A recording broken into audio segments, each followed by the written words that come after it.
por el privilegio que nos da, Señor, esta noche de poder exaltar y glorificar su santo y bendito nombre. Señor, en el nombre de Jesús, bendiga a cada uno de los que estamos presentes. Y si alguno viene de camino, Señor, apresure ese paso, bendito Señor. Le pido ahora que sea su Santo Espíritu el que tome el control de mi vida, de mi mente, de mi corazón, de mis labios y mi boca, para que a esta hora no hable yo nada que no sea de su agrado. Que lo que aquí se diga, Señor, sea para honra y gloria suya y la edificación de la vida de ese pueblo. En el nombre poderoso de Jesús hemos orado. Amén y amén. Que la gloria sea para nuestro Dios. Bien. Vamos a hablar acerca de cómo Pedro y Juan iban al templo. Eso está ahí en el capítulo 3, donde está la curación de un cojo. Y dice que este cojo se iba a poner a la puerta del templo y ahí a pedir a quien le diera monedas. Pero Pedro y Juan dice que iban. Y dice que solo se le quedaron viendo y no le dieron nada, sino que solo le dijeron: no tengo oro ni plata, mas lo que tengo te doy, en el nombre de Jesús, levántate ya.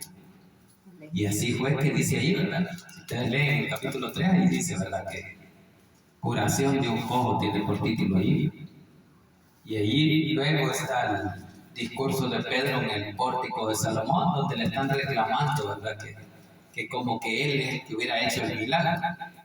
Y ahora ya en el capítulo 4 hablan los sacerdotes enojados, ¿verdad?, porque Pedro y Juan empiezan a predicar y señalando que con qué autoridad hacen esas sanidades o esos milagros, como si él lo hubiera hecho.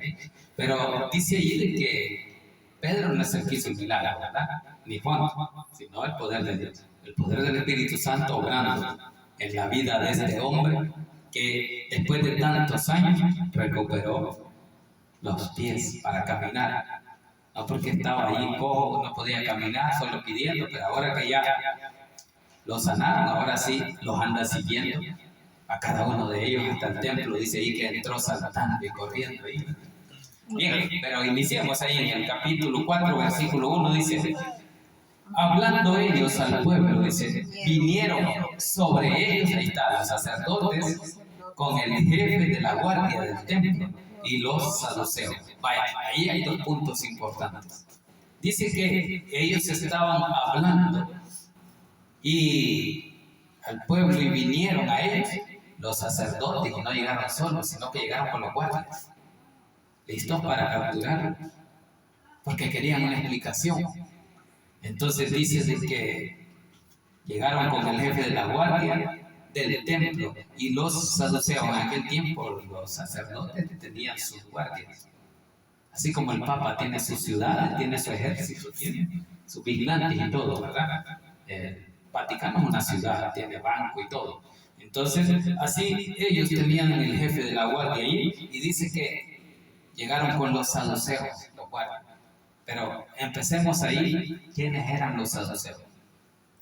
Así es que los saduceos eran aquellos sacerdotes, maestros de la ley, que no creían en la resurrección de los muertos. Ese es el punto principal por el cual vamos a ver ahí que ellos llegan a regañarlos porque están enseñando de la resurrección de Cristo. Porque como para ellos no hay resurrección, no pueden ellos andar enseñando que Cristo ha resucitado. Ese es lo enojado que se ponen. Entonces por eso es que dicen que llegaron con los guardias y los saduceos. Pero dicen en 2, resentidos. Ahí está porque llevaba los guardias, porque estaban resentidos, dice ahí, ¿verdad? Resentidos, dice, de que enseñasen al pueblo. Ahí está, no les gustó esa doctrina. De que enseñasen al pueblo, dice, y anunciasen en Jesús la resurrección de los muertos. No les gustaba que hablaran de la resurrección, porque no creen en la resurrección, no creen en las apariciones, ni en los ángeles, ni en el infierno. Entonces, por eso es que ellos llegaron con la guardia a quererlos echar presos, porque no creían, y ellos seguían predicando que Jesús, el que ellos mataron, resucitó, y que el poder de Él es el que sanó a ese joven. Entonces sigamos viendo ahí. Entonces dice, de que anunciasen en Jesús la resurrección de entre los muertos. Recordemos que cuando alguien o una secta predica una doctrina y alguien se las rebota o se las rechaza, comprobando que no es así, ellos lo que estaban haciendo era comprobando que Jesús murió y resucitó y que su poder hacía sanidades, hacía milagros. Pero como ellos no creen en la resurrección de los muertos, ellos estaban resentidos. Versículo 3 dice ahí: y les echaron mano, dice, y los pusieron en la cárcel. Ahí está, ¿verdad? Al fin los llevaron, pero ellos llevaban guardia. Y les echaron mano y los pusieron en la cárcel hasta el día siguiente, porque era ya tarde. Ahí está, ¿verdad? Entonces dice de que los echaron presos, ahí durmieron en la cárcel. Y todo porque hubo una sanidad de un cojo con el poder de Dios, ¿verdad? Versículo 4. Pero muchos de los que habían oído, dice, la palabra, creyeron. Y el número de los varones era como 5,000 creyeron como 5,000. Cuando ellos vieron el milagro, cuando ellos vieron de que Jesús, el resucitado, tenía poder y su Espíritu Santo había dado sanidad a ese cojo allá en el templo. Entonces muchos esperan señales, pero usted y yo no tenemos que esperar señales, porque solo el que no ha creído en Jesús mostramos a ver si es cierto. Pide una señal, así fue Tomás. La incredulidad lo hizo yo, si no viera las señales de los clavos en la costado, no voy a creer. Hasta que se le apareció Jesús, le mostró las señales de los clavos. Entonces creyó y le dijo Jesús: bienaventurados los que sin ver creen en su poder. Usted y yo no hemos visto nunca a Jesús, pero creemos en su poder, creemos en que su Santo Espíritu está con nosotros. Así que ellos dicen allí que lo echaron en la cárcel, pero a todo esto ya muchos ya habían oído la palabra de Dios y creyeron, un número de 5,000. Versículo 5. Aconteció al día siguiente, dice, que se reunieron en Jerusalén los gobernantes, ancianos y los escribas. Hubo un concilio, se reunieron. Por eso es que ahí el título que tiene dice: Pedro y Juan ante el concilio, ante una reunión. Se reunieron para tomar una decisión. Veamos ahí qué decisión tomaron. Versículo 6. Y el sumo sacerdote Anás y Caifás, dice, y Juan y Alejandro, y todos los que eran de la familia de los sumos sacerdotes. Estos sacerdotes, si ustedes se acuerdan, van a aparecer o aparecen allá en los evangelios. Caifás y Anás eran los sumos sacerdotes de los que entregaron a Jesús a Pilato para la muerte. Entonces aquí aparecen de nuevo y dice que ellos están ahí. Anás y Caifás son los que condenaron a muerte junto con Pilato a Jesús. Entonces dice ahí que eran de la familia de los sumos sacerdotes. El 7. Y poniéndoles en medio, les preguntaron, los rodearon. Pues los pusieron en medio, los rodearon y les preguntaron, dice ahí, ¿verdad? ¿Con qué potestad? Ahí está la pregunta. ¿Con qué potestad? ¿Con qué autoridad? ¿Por qué están haciendo esto? ¿No les pareció? Y ellos rodearon y dice: ¿con qué potestad o en qué nombre habéis hecho vosotros esto? Ahí está la pregunta. Entonces, ¿no les pareció que esa autoridad que ellos tenían, que quién se las había dado? Claro, no puede darla más que Dios, que es el que tiene poder sobre todo. Y si alguien anda caminando rectamente, Dios le puede dar autoridad para que pueda obrar en la iglesia o en los hermanos y poder tener una sanidad o poder tener otro milagro. Entonces ahí le preguntan, ¿verdad? Dice que, y poniéndolos en medio, les preguntaron: ¿con qué potestad? Potestad de poder. ¿O en qué nombre habéis hecho vosotros esto? Vamos a la respuesta. Entonces Pedro, en el 8, ¿lleno de qué? Del Espíritu Santo. Entonces no es Pedro, ¿verdad? Era el poder del Espíritu Santo sobre Pedro. Ese mismo poder que usted y yo tenemos dentro de nosotros por haber recibido a Cristo. Tenemos el sello del Espíritu Santo. Entonces dice ahí que Pedro, lleno del Espíritu Santo, dice ahí, lleno del Espíritu Santo, les dijo: gobernantes del pueblo y ancianos de Israel. Empezó el discurso, empezó a predicar. empezó a hablar la palabra hasta que ellos se quedaron callados.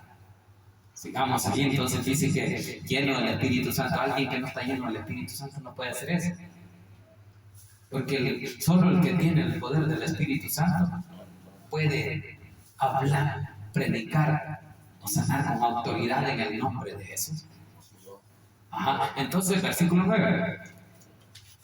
Puesto que hoy, dice, se nos interroga acerca del beneficio hecho a un hombre enfermo, ¿de qué manera este haya sido sanado? Ahí está Pedro, ¿verdad? Diciéndole, hoy nos están interrogando que por qué este hombre ha sanado.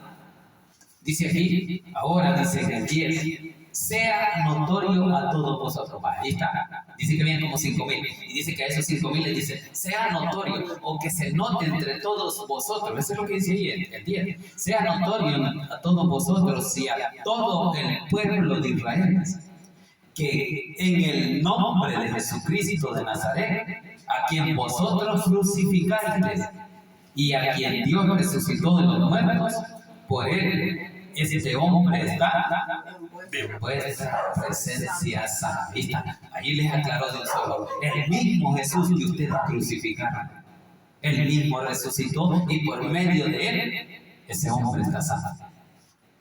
Y les tiró en cara, ustedes lo crucificaron. Por eso les dice ahí, al que vosotros crucificasteis y a quien Dios resucitó, Dios lo levantó de los muertos, dice ahí, por el este hombre está en nuestra o en vuestra presencia sana.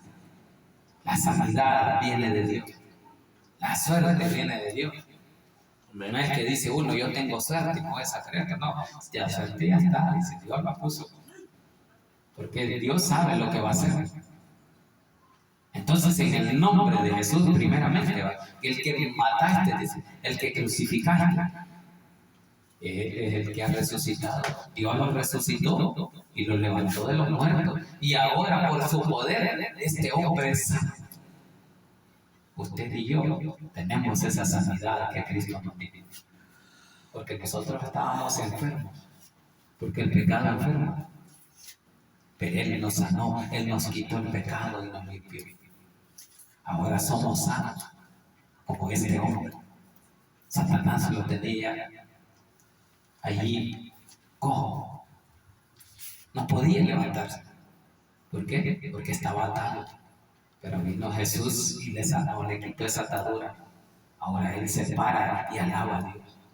Entonces, ese es lo que les está explicando, lo que ellos querían saber, que cuál era la autoridad, que por qué ellos hacían esos milagros. Pero ahí le explicó bien Pedro, ¿verdad?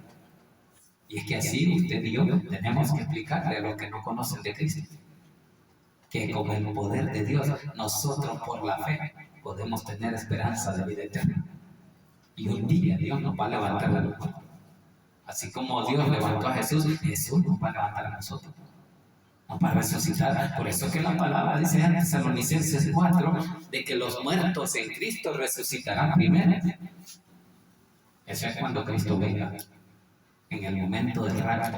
Cuando dice que vamos a ser arrebatados los que estemos vivos. Los muertos de Cristo resucitarán primero y se van a reunir con el Señor. Ahora nosotros que estamos vivos, o si estamos en ese tiempo cuando Cristo venga, vamos a ser levantados para reunirnos con el Señor en el aire. Entonces, así es la esperanza que tenemos, de que un día vamos a morir, pero un día Dios nos va a levantar de la muerte.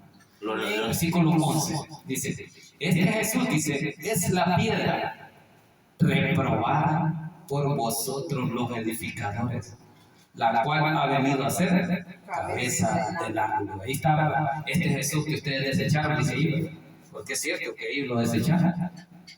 Para ellos era un estorbo, porque la gente se iba detrás de él. Entonces ellos pensaban que ese hombre podía llegar a ser el jefe de ellos. Entonces, como la gente se iba detrás de él, mejor mátenlo. Incluso uno de los sacerdotes estos dio la profecía que dijo, antes de que Jesucristo muriera, dijo, es mejor, dijo, que muera un hombre por el pueblo y no todo el pueblo por un hombre. Antes de crucificar, ya ellos estaban profetizando que es mejor que muriera uno, pero ya la profecía estaba dada, que Cristo iba a venir y iba a dar su vida por amor al mundo y nos iba a salvar y nos iba a dar vida eterna. Así que esa profecía se tenía que cumplir. Entonces estamos en el 11. Y dice, los edificadores, la cual ha venido a ser cabeza del ángulo. Ese Jesús que ustedes desecharon, ahora es el principal de la vida eterna. El principal, dice ahí, cabeza del ángulo. Ha venido a ser cabeza del ángulo. ¿Y qué, hermano? Es cuando usted construye. Que la piedra que desecharon, ahora esa piedra la ponen de primero ahí, para que sea el sostén de toda la estructura. Eso es lo que es Jesús en nuestra vida. Esa es nuestra cabeza. Él nos dio vida, Él nos levanta. Y por eso es que dice ahí que este Jesús es la piedra reprobada y desechada. Dice, es la piedra porque reprobada por vosotros los edificadores, la cual ha venido a ser cabeza del ángulo. Ahí está, ¿verdad? Donde explica Pedro, el versículo 2. Y en ningún otro hay salvación. Ahí está, ¿verdad? Que no hay en nadie más salvación.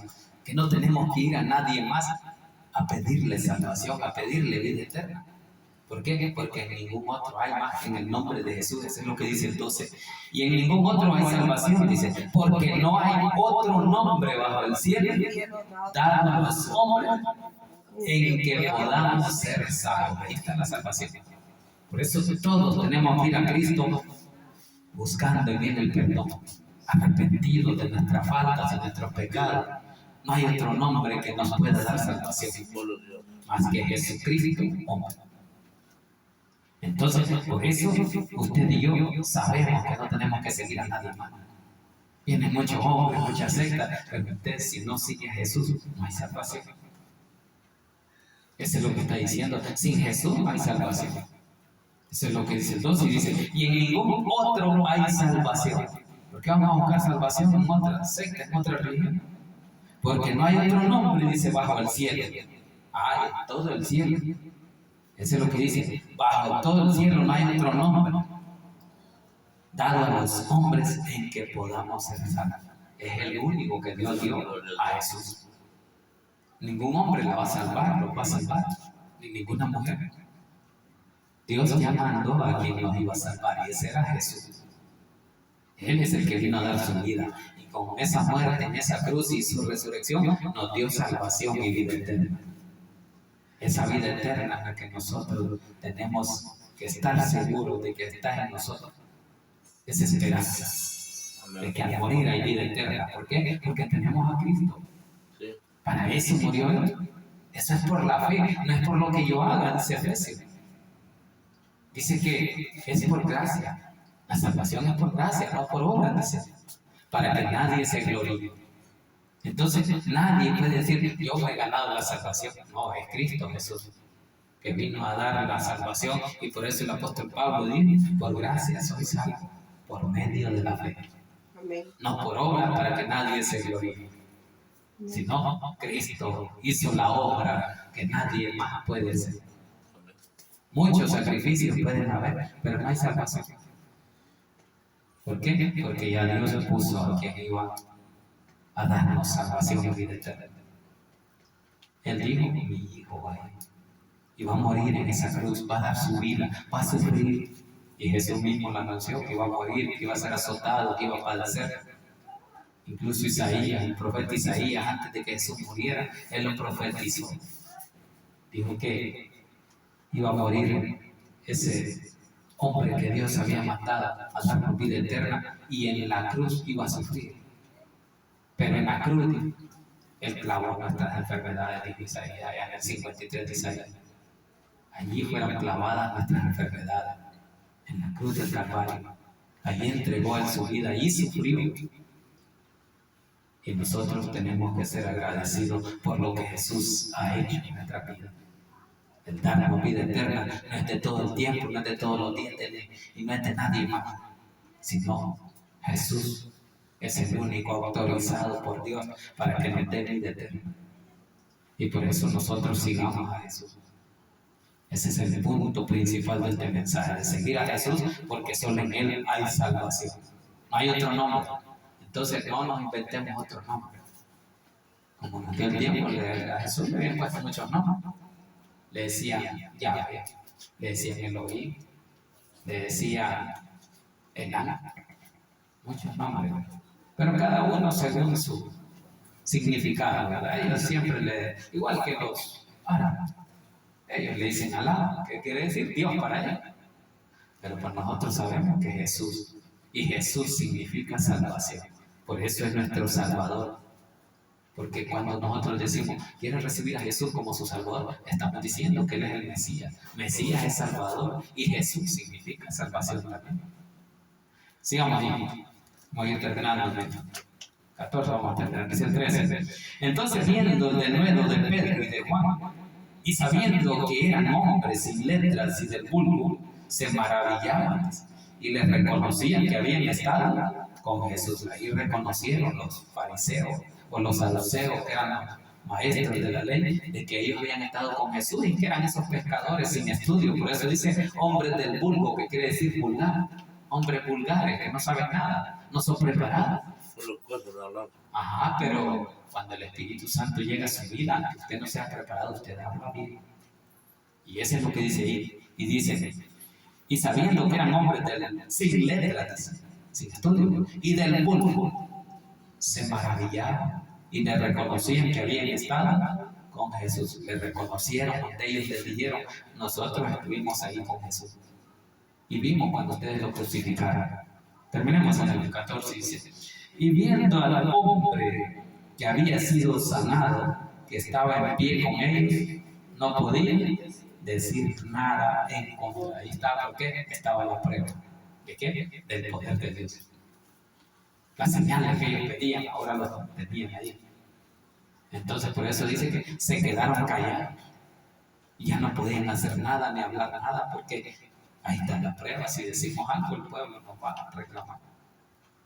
Respetaban al pueblo, porque el pueblo también les podía decir a él. Así que, hermanitos, la palabra de Dios ahí está. Solo en Jesús hay salvación, solo en Él hay vida eterna. Entonces, usted y yo lo que tenemos que hacer es seguir a Jesús y confiar en que Él un día nos va a llamar a su presencia, pero vamos a vivir eternamente con Él por la fe, porque Él para eso murió, para salvarnos.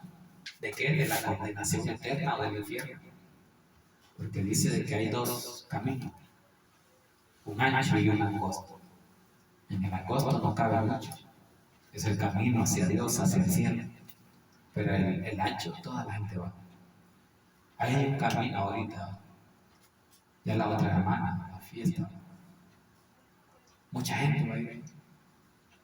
Muchos van a entrar por esa puerta. Esa puerta ancha, porque ahí todo cabe.